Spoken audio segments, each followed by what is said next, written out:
President Trump's first executive order was the first step to repeal Obamacare. Now the debate is what to expect under Trumpcare. The Senate's top Democrat, Chuck Schumer, raised concerns this week. But scrap the whole thing and go back? A chaotic marketplace, inconsistent coverage, skyrocketing premiums? No way.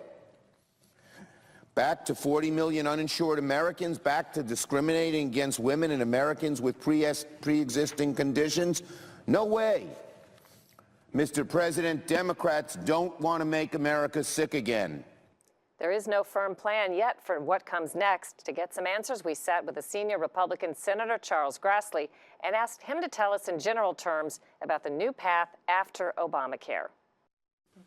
Selling insurance across state lines, more emphasis upon health savings accounts, greater transparency of pricing by hospitals and doctors, keeping children on their parents' insurance, maybe to the age 26.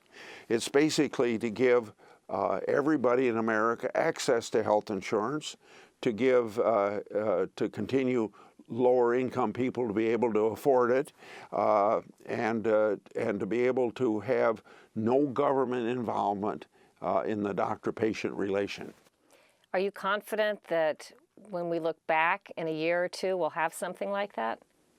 Absolutely, because that's the results of the election. But more important than being a result of the election, it's a result of the failure of Obamacare. It's a failure of something that was done in a partisan way in Washington. If it had been done in a bipartisan way in the early years of the Obama administration, it would be a success today. If the fix is done in a partisan way without Democrats on board, which right today I would say that's where it looks like it's going, can that succeed? Yeah.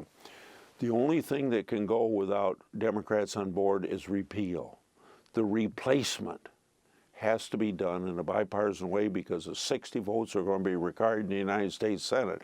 So it's going to have to be bipartisan, and that's what's going to make it more reasonable and a greater future than what Obamacare has. And remember, it took 3 years for Obamacare to be phased in. It's probably going to take 3 years for its replacement to be phased in. If people are worried they're going to be left somehow without insurance in the meantime, what would you say? There's two things that people don't have to worry about. Number one is the scaremongers want you to believe that we're going to do something with Medicare when we deal with Obamacare. Medicare is not even on the table. That might be on the table some way down the road because you have to do something sometime to Medicare, or in 15 years nobody's going to have Medicare, and Medicare ought to be improved and maintained. The second thing is the phase-in of a new program means you're going to phase out what you have now. So people that have insurance under the exchange and with the subsidy are going to be able to keep it.